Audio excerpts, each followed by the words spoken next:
Masuk boy. Oke, selamat datang kembali di Kaltara Podcast bersama saya Segaf. Kali ini kita kedatangan tamu, yaitu Dokter Maharani Ayu. Maharani Ayu, pemilik dari Aesthetic Skin and Laser. Aesthetic Skin and Laser. Skin and Laser. Laser. Apa kabar dok? Alhamdulillah baik. Kabarnya baik banget. Oke, kenapa saya undang Dokter Ayu ya? Dokter Ayu ya biasa. Karena kita ingin ngomong tentang dunia yang jujur aja mungkin kita jarang tahu, terutama cowok ya. Iya. Terutama cowok, yaitu tentang dunia kecantikan. Ya. Karena Dokter Ayu sebagai pemilik dari sebuah klinik kecantikan yang ada di Kaltara, saat ini ada berapa cabangnya? Saat ini kita kemarin baru buka 1 bulan yang lalu kurang lebih di Tarakan. Jadi di Tanjung Selor 1 cabangnya ada di Tarakan. Semoga nanti ada di kota lainnya di Kaltara. Jadi saat ini ada dua. Ada 2 klinik aesthetic. Apa sih namanya? Aesthetic Skin and Laser di Tanjung Selor Dan sama di Aesthetic Skin and Laser di Tarakan. Ya. Sejak kapan pingin? Kalau enggak, ini kan memang bidang yang jujur aja cewek banget ya. Kebanyakan karena bidangnya bidang cewek banget. Tapi kalau dari sisi memulai membangunnya klinik ini mulai kapan sebenarnya? Awal mulanya itu cerita sedikit ya. Jadi awal pertamanya itu karena kebetulan suami saya orang Tanjung Selor. Terus saya pernah dinas di rumah sakit umum daerah Bulungan. Terus waktu kesini tuh pertama tahun 2015 waktu itu. Saya ingat banget waktu zaman banjir, ingat gak sih? Ya, Pak banjir Sigap, besar. ya, yang banjir besar itu. Jadi tadinya tuh kayak yang kok di sini kayak nggak ada, kayak pengen perawatan kulit gitu. Pas nanya-nanya di sini ternyata belum ada klinik kecantikan gitu. Pertama dari diri sendiri kayak, oh ya di sini kok nggak ada tempat perawatan kulit gitu. Terus akhirnya saya waktu itu karena suami udah dinas dari Anambas, dari Kepulauan Riau. Dulu suami saya tuh di Kepulauan Riau, terus saya dinasnya di sini. Jadi long distance marriage gitu. Terus habis itu saya dinas di rumah sakit. Karena emang dasarnya dari dulu kuliah saya tuh suka banget ilmu kulit. Jadi nilai kulit saya tuh bisa yang paling terbaik daripada nilai yang lain karena emang udah suka ya. Terus akhirnya pas di rumah sakit saya 8 bulan dinas di rumah sakit, 4 bulan di Puskesmas Tanjung Selor. Terus pas di sana pada bilang kayak perawat-perawatnya gitu, dokter nanti buka klinik kecantikan aja dok gitu, di sini belum ada gitu. Terus emang sesuai sama emang pengennya dari dulu kayak punya klinik kecantikan gitu. Jadi emang sesuai sama passion. Akhirnya tahun 2017 itu kita mendirikan klinik kecantikan. Dulu saya alamatnya di Jalan Salak. Dulu Bang Sigap tahu ya. Iya. Di Jalan Salak itu, terus di situ 3 tahun. Jujur aja nggak tahu. Oh nggak tahu ya, kadang nggak tertarik. Bukan. Ya memang wajar lah cowok. Oh bener. Cowok berminat. agak minatnya kalau cowok yang berminat ke yang tahu hal-hal begitu kok gimana rasanya gitu ya. Tapi nanti kita bahas itu nanti. Tapi sebenarnya sekarang banyak loh kayak cowok yang melek sama kesehatan kulit sebenarnya. Bang Sigap juga harus nanti mampir ke estetik. Oke. Nah, sebenarnya gini. Kalau buat kami yang jujur aja kayak aku lah ya, ini buta sama sekali nih. Dan aku yakin juga banyak juga nih yang nonton juga buta juga. Klinik itu isinya ngapain aja sih? Mohon maaf ya, karena kami laki ya, karena aku laki ya. Iya kan? Klinik itu isinya ngapain aja? Kalau klinik kecantikan tuh layanan apa aja sih sebenarnya yang ada di situ? Oke, sebenarnya mungkin istilah kerennya emang klinik kecantikan gitu ya.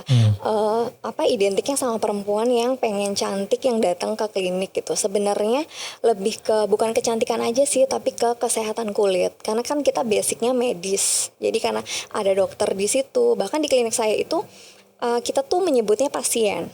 Memang karena klinik gitu. Kalau klinik kan misalnya Kak Segaf datang ke klinik kesehatan gitu, misalnya berobat gitu, pasti datang ketemu sama perawat, di anamnesa namanya, ditanyain tujuannya apa, keluhannya apa, diperiksa dulu, ditensi dulu gitu kan. Sama juga kalau ke estetik, karena estetik itu izinnya klinik. Jadi klinik yang memang bergerak di bidang kesehatan, cuma masalah kesehatan kulit dan kecantikan. Kalau ada pasien datang, pertama datang registrasi dulu, nanti ada perawat saya. Jadi di sana tuh ada dokter, ada apoteker, ada bidan, ada perawat. Jadi semuanya tuh kayak medis, ada non medis juga. Jadi di situ nanti kayak didata kayak pasien, nama, alamat, tempat tanggal lahir, terus tujuannya apa, keluhannya misalnya jerawat gitu. Oh nanti ditulis gitu sama asisten dokter gitu. Setelah itu nanti pasien itu akan mendapatkan rekam medis Kak Segaf. Iya. Jadi rekam medis kayak kita kalau berobat gitu. Ke klinik biasa ya. Kayak klinik, tapi klinik kesehatan kulit dan kecantikan. Terus habis itu ketemu dokter untuk konsultasi, diperiksa, dicek kulitnya. Kalau di estetik tuh free konsultasi dokter, nggak berbayar. Terus ada pemeriksaan kulit pakai alat teknologi terkini. Jadi nanti bisa dilihat, oh jerawatnya tipenya apa, kulitnya tipenya apa gitu. Nah ini kan agak sedikit ambigu nih, bukan ambigu sih, sorry. Apa sih namanya? Batasnya agak tipis nih. Antara klinik kecantikan dengan salon. Karena ini tolong perbaiki kalau salah ya, karena saya nggak tahu ya. Baik. Ada juga yang kudengar salon juga melakukan pelayanan seperti itu. Nah sebenarnya kalau secara asli, bedanya klinik kecantikan dengan salon itu apa sih sebenarnya? Ya, oke baik. Kalau klinik kecantikan biasanya yang bertanggung jawab adalah dokter. Jadi memang di situ adalah praktek medis gitu, ada dokternya gitu. Kalau salon biasanya bisa dimiliki perorangan, bukan berarti yang memiliki harus dokter. Terus salon juga ada kayak ininya, apa namanya, pelayanannya misalnya. Kalau orang datang ke salon, mereka datang, saya mau creambath gitu, saya mau facial, dia langsung ngomong gitu. Bedanya dengan klinik, kalau klinik misalnya datang, ya di anamnesa kayak pasien, terus nanti pasiennya diperiksa, nanti kayak dapet resep. Nah resepnya itu misalnya treatment, atau resepnya itu berupa produk yang nanti diresepkan oleh dokter. Jadi pasien itu mengikuti saran dari dokter karena itu merupakan terapi. Kalau misalnya kita datang ke salon, langsung kita mau ngomong, kita nggak perlu konsultasi gitu loh Kak. Jadi paham ya, jadi kalau klinik itu kayak ada proses konsultasi dokter, tapi kalau ke salon kita langsung milih di menu itu. Oh saya mau creambath, saya mau potong rambut gitu. Jadi itu langsung gitu. Tapi memang sih kadang ada yang kayak melakukan praktek yang misalnya kayak facial atau yang lainnya kayak laser atau sebagainya gitu. Tapi itu kembali lagi ke pilihan orang ya. Customer berhak memilih mau ketemu dokter atau mau ke salon aja gitu. Itu sebenarnya terserah dari customer sih. Nah soalnya gini, kan kita banyak juga dengar saat ini ya. Salon yang juga menyediakan layanan kayak laser, lalu juga kayak semacam apa sih namanya, jujur aja kayak filler atau apa itu namanya ya. Botox gitu ya. Ada yang ku tahu ada ya. Iya banyak. Banyak ya. Itu memang peruntukannya bukan buat itu sebenarnya. Ya itulah yang dinamakan kompetensi Kak Segaf. Jadi kalau dokter itu ada kompetensinya masing-masing gitu. Dokter tuh dari dulu kuliahnya juga pegang jarum gitu loh. Emang kayak nyuntik dan memasukkan sesuatu ke dalam misalnya kayak suntik atau botox gitu ya. Itu kayak kita tuh ada sertifikatnya juga gitu loh. Jadi kita belajar dan dokter yang melakukan botox harus certified botok. Dokter yang melakukan filler harus certified filler gitu. Dokter yang melakukan apapun itu kayak laser juga ada asosiasinya. Seharusnya dokter ada. laser ada. Oh, Jadi kalau ada? ya makanya kadang kalau datang ke klinik tuh kita kayak tempelin di dinding tuh Kak Segaf kalau misalnya nanti main ke estetik ya. Itu kayak ada sertifikat saya pernah botox, sertifikat filler, sertifikat macam-macam. Nah itu tuh harus ditampilkan gitu. Kalau orang awam, nah itu nggak boleh. Karena kan itu kan kayak bukan kompetensinya gitu sebenarnya. Nah, tapi kenyataannya saat ini ya, itu ada. Ya, Kenyataannya ada, ya kan? Nah, ini kalau buat yang dengar, yang nonton juga, buat tahu yang sebuah klinik yang benar-benar klinik kecantikan dan klinik yang salon yang menyamar sebagai klinik, itu apa yang harus diperhatikan? Yang pertama pasti harus ada dokternya. Itu yang amannya. Harus ada dokternya. dokternya. Kalau perawatnya gimana? Kalau perawat sih sebenarnya Atau bidan misalnya, dia punya kompetensi bidan atau perawat, boleh nggak? Sebenarnya kalau untuk memiliki boleh, tapi bidan itu harus ada dokter di situ. Tetap harus ada dokter yang bertanggung jawab di situ. Jadi nggak boleh karena ada kompetensi itu bang. Jadi ibaratnya kalau kita mau datang cari misalnya kita mau cari paku atau kita mau cari palu. Kak Segaf datangnya kemana? Ke toko besi kan? Iya. Bukan ke toko buah atau bukan ke supermarket gitu kan Kak? Ya sama aja. Kalau misalnya mau melakukan tindakan kecantikan yang menurut pasien atau menurut customer itu emang benar-benar aman, datangnya pasti ke dokter gitu. Kalau untuk tindakan yang invasif ya kayak misalnya botok atau filler atau laser. Laser tuh mungkin semua orang bisa beli alat laser, Kak.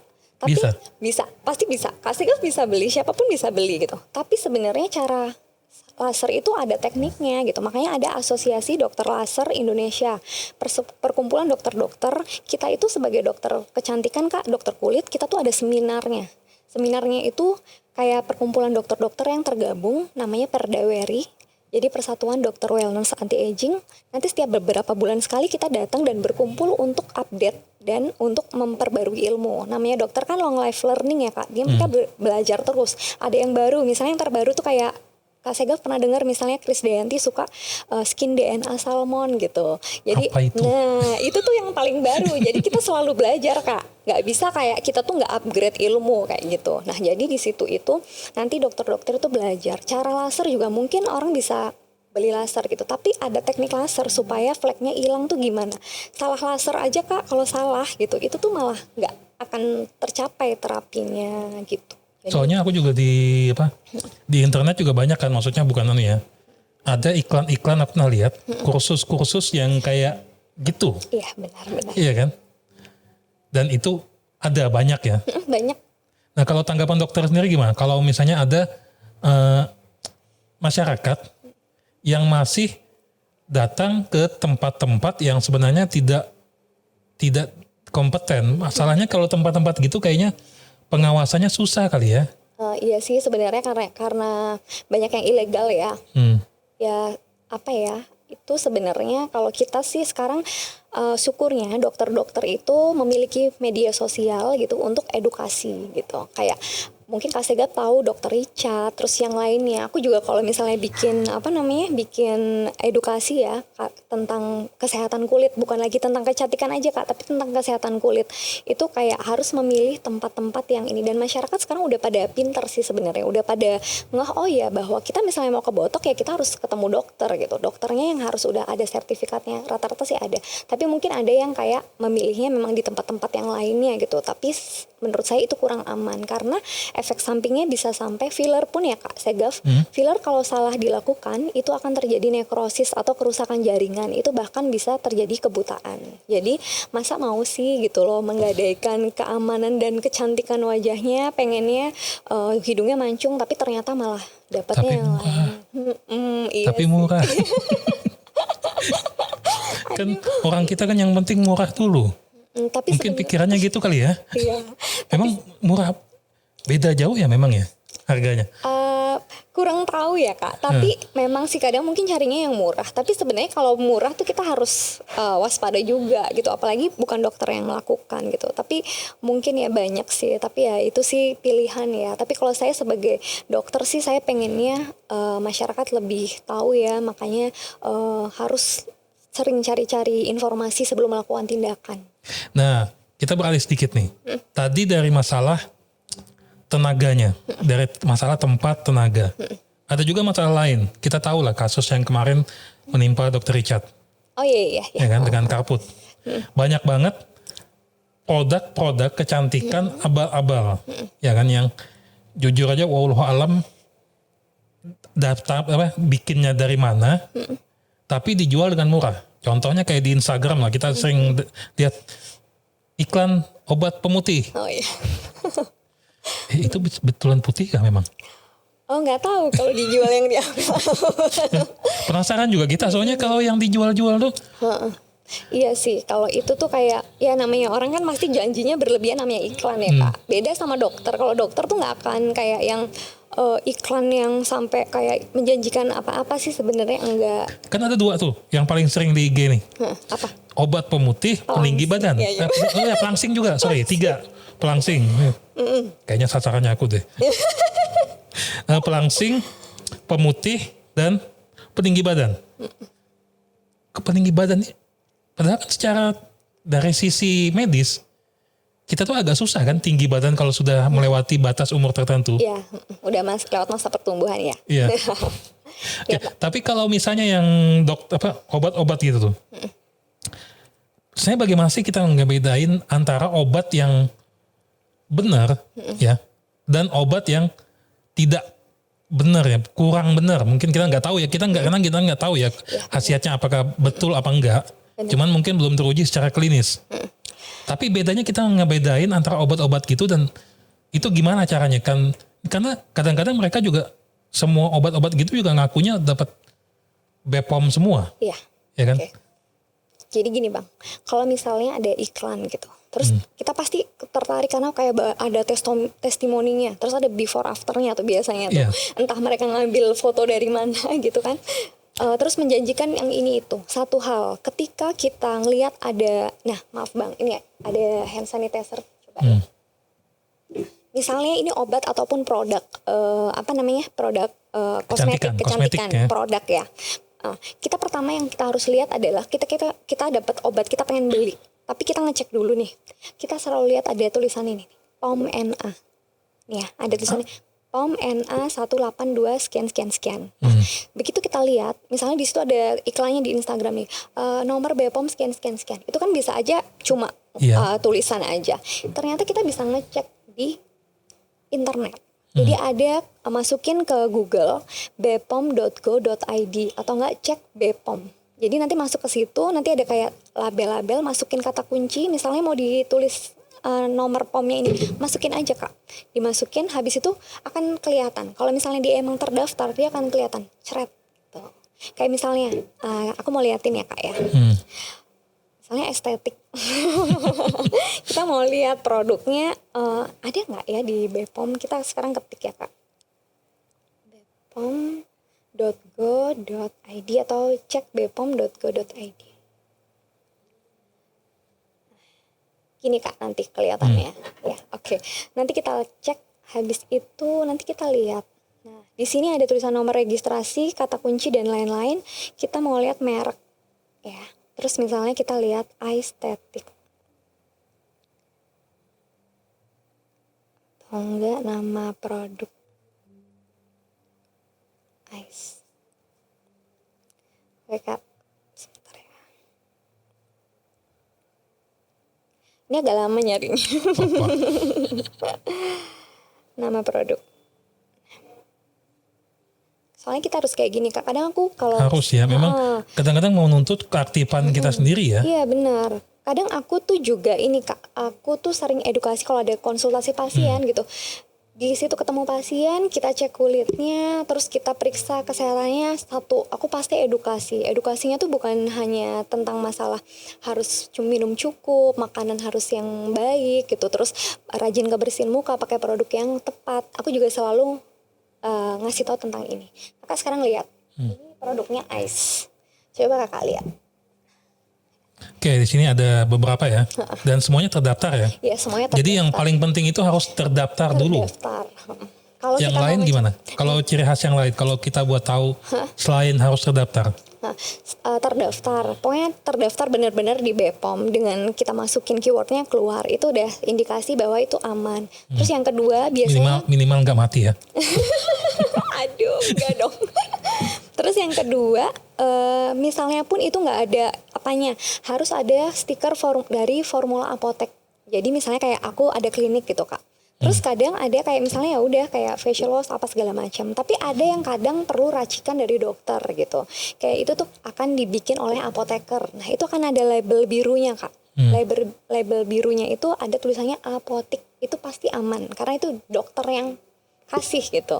Terus kalau misalnya yang lainnya sih aku kurang ngerti ya, karena biasanya yang dijual di pasaran itu kan bener-bener cuma BPOM-BPOMan doang gitu, nggak ada ininya. Terus kalau misalnya dari ciri-ciri sih kayak biasanya tuh pokoknya dijual di pasaran. Terus biasanya tuh warna dari krim-krimnya gitu. Biasanya sih kayak yang kuning, putih dan lengket-lengket gitu. Tapi pokoknya sih yang paling gampang dilihat sih Kak, harus dimasukin ke. Oh iya, aku pernah lihat ya yang tanpa merek sama sekali. Ya, pernah ya? Ada benar. Coba tolong perbaiki kalau salah. Aku pernah lihat loh yang cuman krim aja, cuman nggak ada merek sama sekali. Iya. Dijual di forum jual beli atau apa gitu. Iya. Nah sebenarnya gini, sebenarnya bahayanya apa sih sebenarnya kalau produk-produk gitu? Kalau produk-produknya nggak ada nggak ada izinnya, otomatis nggak pernah melalui uji klinis ya. Padahal kalau kita kayak estetik punya banyak banget produk yang harus diuji klinis dulu, ada halal MUI-nya juga. Itu bukan sesuatu yang cepat gitu loh. Itu kayak harus diuji lab dulu. Nanti kita nunggu buat ini lagi formulanya udah benar atau belum gitu.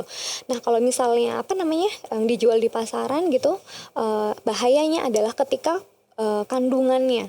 Kalau misalnya kita kan ngobatin itu kan kayak misalnya Kak, demam itu kan obatnya paracetamol, dosisnya 500 mg gitu. Misalnya itu yang paling benar gitu. Tapi ketika ada orang yang menjual misalnya racikan, itu isinya biasanya sih yang paling berbahaya itu kalau kandungannya merkuri. Hidroquinon yang dosisnya Tinggi. persenannya tinggi, steroid yang tinggi sekali gitu. Sebenarnya kayak gitu tuh yang berbahaya gitu. Karena kan orang kayak maunya putih gitu. Sedangkan krim merkuri itu biasanya memutihkan dalam waktu yang instan. Tapi padahal merkuri itu bukan buat kulit gitu. Merkuri itu bahaya sekali. Satu, orang bisa keracunan merkuri karena begitu merkuri masuk ke dalam kulit dia akan membentuk kantong gitu Kak. Tapi nanti kalau misalnya udah digunakan lama di stop, akhirnya kantongnya jebol dan akhirnya bisa bikin flek yang banyak sekali di wajah. Itu udah keracunan merkuri. Yang paling parah adalah kanker kulit.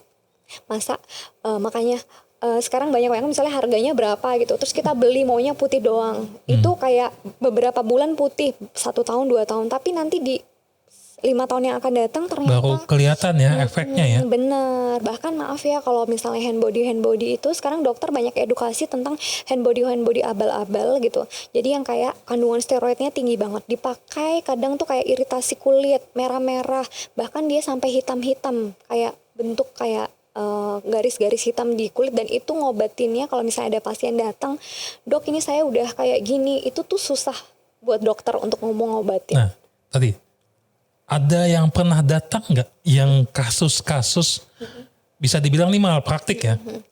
Entah dari sisi salon atau bukan salon, maksudnya dari sisi tenaganya atau yang dari sisi obat-obatnya.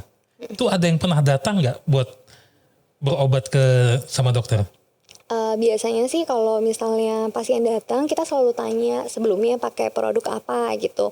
Terus kalau misalnya nggak tahu dok, nggak tahu mereknya gitu misalnya, terus ya biasanya sih mereka datang dalam keadaan flek yang sudah parah gitu. Mereka datang dengan keadaan yang jerawatan satu wajah gitu, dan ternyata pas kita tanyain riwayat pemakaian produk sebelumnya, itu ternyata pakai krim-krim yang nggak ada mereknya, yang nggak ada BPOM-nya gitu. Disitulah kita kayak harus edukasi gitu. Itu edukasinya tuh terus-terusan tuh sama pasien. Karena karena kan kita tuh sebagai dokter kan harus agent of change ya. Jadi kita harus melakukan perubahan untuk kesehatan gitu. Jadi dokter kecantikan bukan semata-mata mau ngobatin orang buat cantik aja, tapi lebih ke semua kesehatan, semua aspek kesehatan apapun. Makanya kadang kalau orang datang ke estetik, dok aku mau tanya kesehatan tentang yang lainnya tuh, kayak aku pasti selalu kasih informasi tentang kesehatan apapun, karena lebih ke edukasi, apalagi sekarang yang kayak itu. Dan itu nanti ngobatinnya nggak bisa instan gitu, selalu aku bilang. Misalnya datang dengan keadaan udah jerawatan parah, itu ngobatinnya harus pelan-pelan, tapi harus disemangatin gitu, biar mereka nggak kecil hati juga. Kalau yang masalah filler ilegal gitu, ada yang pernah datang nggak? Kan jujur aja, aku pernah lihat, mungkin dia di salah satu klinikan di Jakarta, soalnya dulu belum ada ya. Itu kok kayaknya hasilnya gini, ya kan? Ada loh, aku pernah lihat di sini ya. Kok ini nggak salah kan dia ini kan? Kok ini definisi cantik orang ini gimana sih? Iya. Jadi gini sih sebenarnya Kak, yang aku pengen juga pesan ke semuanya yang nonton. Jadi sebenarnya kita tuh boleh ya berhak pengen misalnya hidung kita lebih mancung, kulit kita lebih putih gitu. Tapi sebenarnya standar kecantikan itu yang terlalu berlebihan menurut aku gitu. Sebenarnya kita tuh kayak udah merasa ya udahlah hidung kita gini gitu. Sebenarnya kita menerima itu dengan baik aja tuh udah baik gitu. Terus gimana sih kulit tuh nggak perlu putih gitu. Aku selalu bilang sama pasien, kulit itu yang sehat bukan kulit yang putih, tapi kulit yang terawat. kalau putih itu bonus gitu, karena kita misalnya semakin ngebersihin, kalau kulit kita sehat pasti jadi cerah gitu. Tapi jangan selalu kayak pengen putih gitu, pengen filler yang berlebihan gitu, kayak yang apa segala macam. Cuma kalau misalnya kayak botox gitu Kak, kalau botox itu kan buat kerutan. Sambil kasih tahu Kak Segaf ya biar agak-agak tahu sedikit ya tentang kecantikan.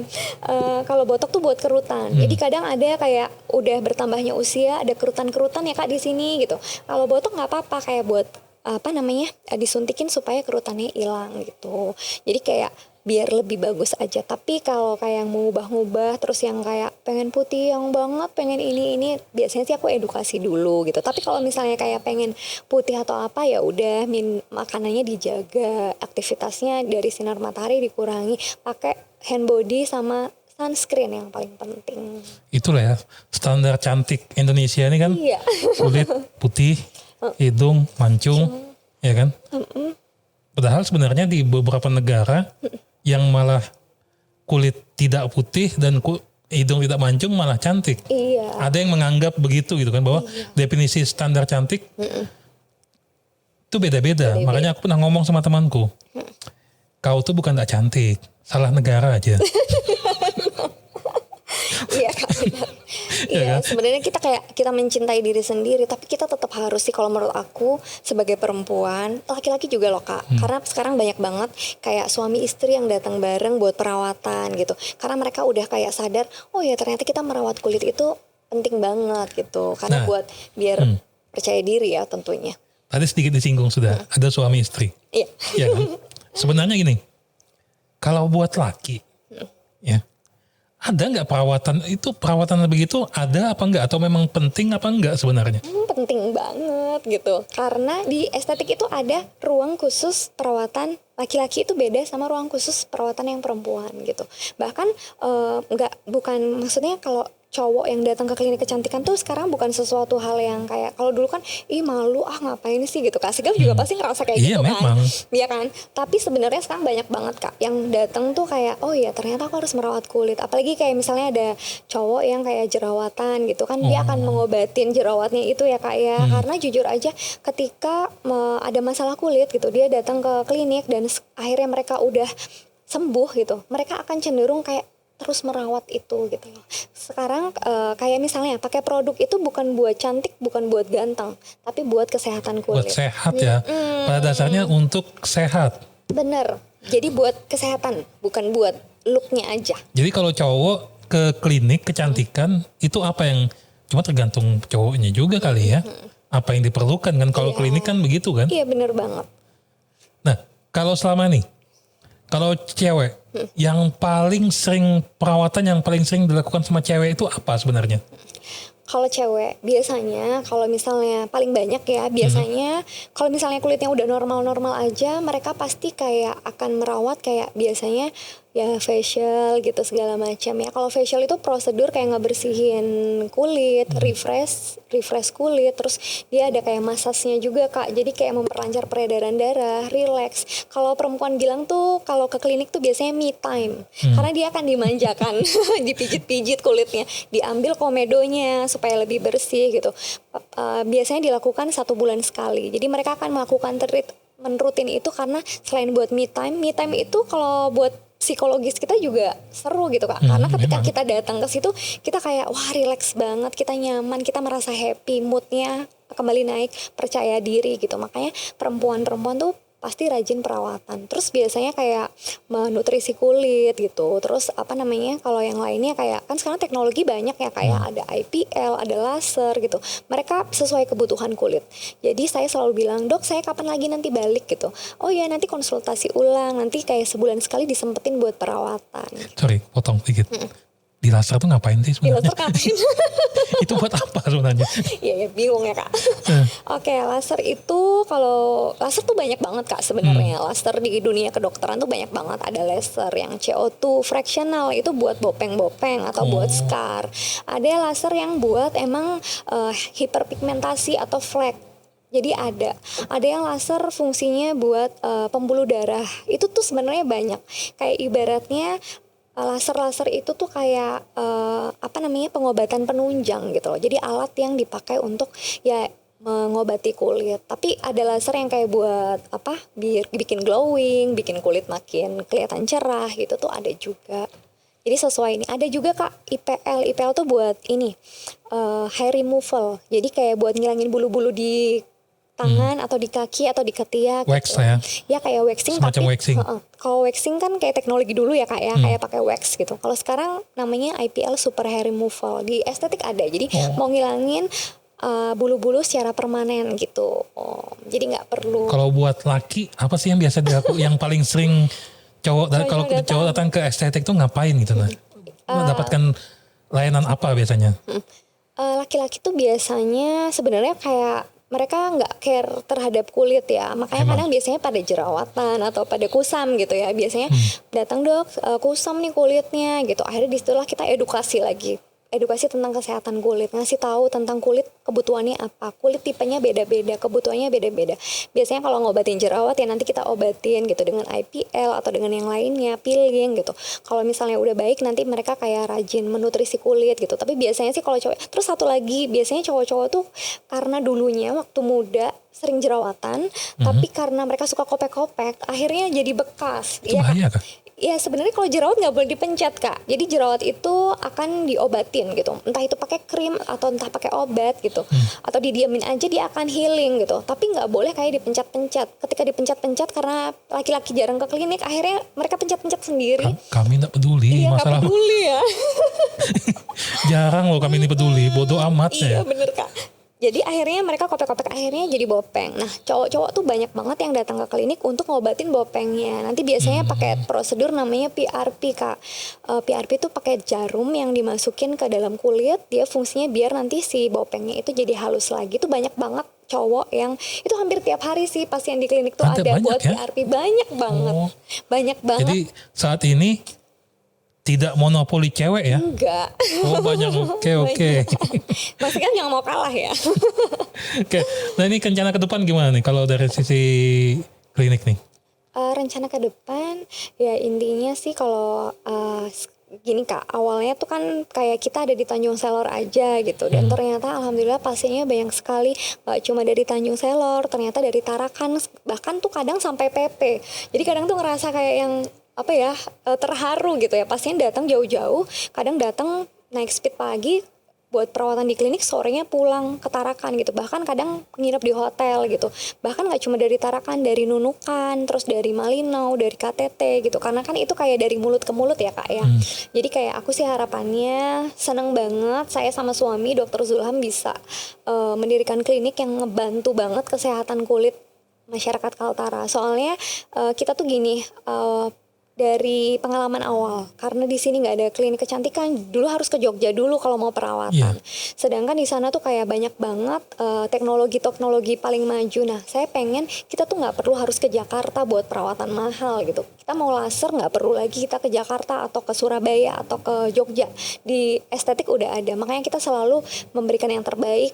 Pengennya sih nanti estetik ada di Nunukan, ada di Malinau, ada di KTT. Semoga ya Kak doanya. Nah, terakhir nih, kalau harapan Dokter Ayu sebagai tenaga medis ya, tentang dunia kecantikan di Kaltara gimana secara garis besar harapannya?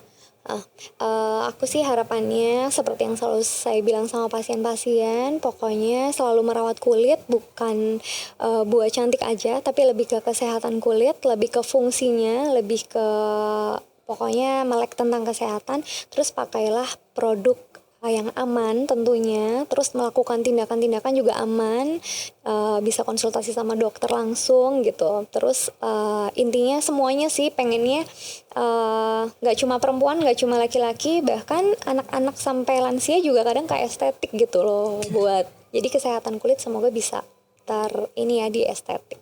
Oke, semoga semua harapan dari Dokter Maharani Ayu ya bisa tercapai, dan juga dunia kesehatan kulit terutama ya di Kaltara bisa lebih maju lagi, dan juga semoga masyarakat Kaltara bisa lebih sadar lagi bahwa kulit itu penting ya, dan yang penting itu sehat ya. Iya benar. Dan tidak harus cuman putih dan ya putih dan enak, pokoknya itulah sesuai standar kecantikan. Tidak harus putih, yang penting sehat. Benar. Dan jangan mengorbankan kulit demi harga murah ya. Bener Ya. banget. Oke, terima kasih Mbak Dokter Ayu ya buat datang ke podcast Kaltara Podcast.